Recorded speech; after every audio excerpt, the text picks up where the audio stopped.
We got Jameas speaking the truth of wisdom here, pointing out to a much larger problem, and that is dictionaries are now being objects of propaganda rather than observing reality. Because the way a dictionary should work is to observe the way people naturally change definitions and naturally speak, and then write them down. But in this case, with the Cambridge Dictionary, it's top up there explaining to people how they should speak.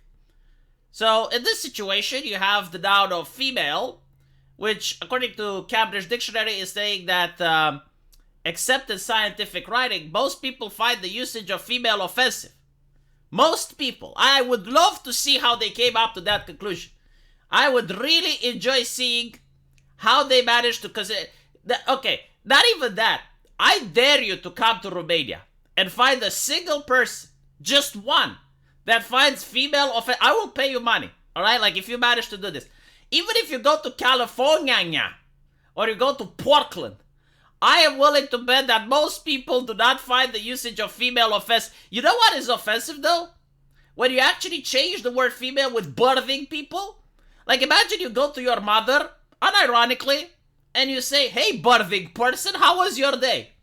Right? Or go to your girlfriend and say, hey, person with a uterus, how was your day? I guarantee to you that's going to get you slapped. That is more fucking offensive than actually using the word female. Just with Latinx. Or Latin, right? Because X is pronounced X. It's like Mexico, right? Like X in Latin is X. So it's like Latin. That is fucking offensive. Right? That is like a slur to actual Latin people if you look at the polls. And you see how many of them reject it. Why? Because you have these academics that are trying to impose their will on society. They are the new priests, the new clergy. Because the way it fucking works is that they're hijacking these institutions that used to have renown.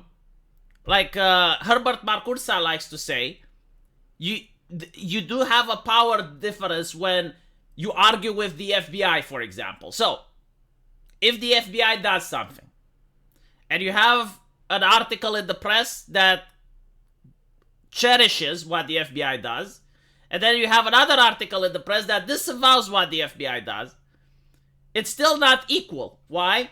Because most people, at least at the time, had a positive view of the FBI, right? So, in this situation, you have the Cambridge Dictionary.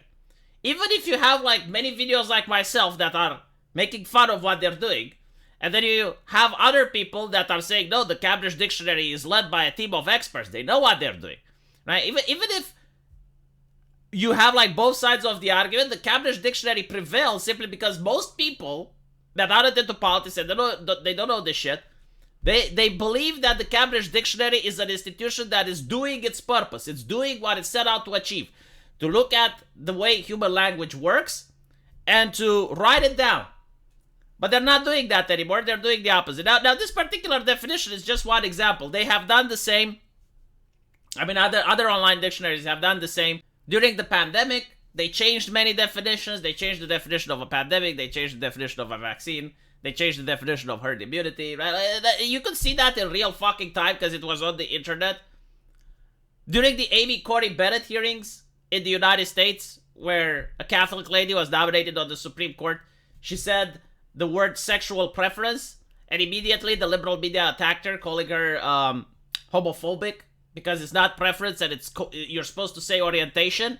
And immediately the dictionary just changed that, right? Like they're doing these changes not in order to understand how people speak and to express what society does with words and how they naturally change. No, they're like forcing people to change. And they're doing this for political reasons. Now, the main problem that I have with this, and it's tied to the previous video that I made with South Park, is that we are moving more and more towards a time when people are less likely to not just use books, but to also use information that they can physically have. Like, how many of you actually have your video games? How many of you have your movies? How many of you have your knowledge on a USB stick? Like, how many of you have it on a personal hard drive that is yours? Most people have that information in the cloud. Most people do not own a dictionary. They go online. So, it's going to go to the point where all the knowledge can just be tinkered with, erased, changed at a whim. And what's going to happen is you're going to have an argument online with someone. And you're going to know that you are 100% correct and that person is being a moron. But that person is going to tell you to go look at the dictionary. And when you look at the dictionary, you're going to see with shock that you are wrong. Now, if you want to pursue this further, you're going to go into your house and you're going to pull that old dictionary that your father used to have, and you're going to open, that dictionary that's made out of paper, and you're going to see that you were right. Because this is how it goes, like, for example, talking about, herd immunity, right? So you're going to speak with someone, and they're going to call you, no, you're uneducated, you're dumb, you believe in magnets, blah, blah, blah. And you're going to be like, no, like, I'm pretty sure I know what herd immunity is. So you're going to go online, you're going to look at it, you're going to, Google is going to pitch you the result, you're going to look at it, and you're going to be like, holy shit, I can't be that wrong. This is impossible, right? So when you're going to pull your medical book, the one that's made out of hardcover with paper, and you're going to look at it, you're going to see, oh shit, no, I was right. But it's going to get worse, because at one point, people are not going to have books. Like, they're becoming more and more obsolete. Like, more people prefer to read online. It's a lot easier. You can use the find function. You can, just have an easier time reading online than you can just have books. So it is what it is. And this is a lot more concerning than, the Cambridge Dictionary just becoming an activist rag. But what can you do? Same with the Google search engines, right? Like, the search engine used to be, you would find the thing that's most relevant for you. Like, I remember Google in 2014, man, it's like getting into your fucking head. Like, no matter what you wanted to search for, you just type like a couple of letters and the search engine was literally in your fucking head, just jacked up to your brain. And it was giving you the correct results. Every single time, no exception. But now it's not giving you the correct results. It's giving you, like, the results that they want you to find. In fact, they're hiding most results. I made a video about it, right? Like, if you have, like, 1 billion results on a subject, you only get to see, like, 1,000. It's less than 1%. And all of the results are from authoritative sources, especially if it's a controversial issue.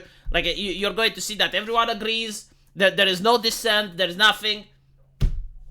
It's upsetting is what it is. But what can you do about it? Not much. Just make a YouTube video and complain. I guess I make people aware. Just tell people like, hey, maybe you should just buy some books every now and then, because might be important in the future. Especially dictionaries. Let me know what you guys think, though. And as usual, I will see you in the comment section. Take care. Oh, and as usual, if you want to support my channel, there is a link to my subscribe star. You can click it there, and you'll get buyer's remorse. I guarantee, even for $5, buyer's remorse guarantee, like, immediately you will regret it. Thank you for supporting me, and I'll see you guys later.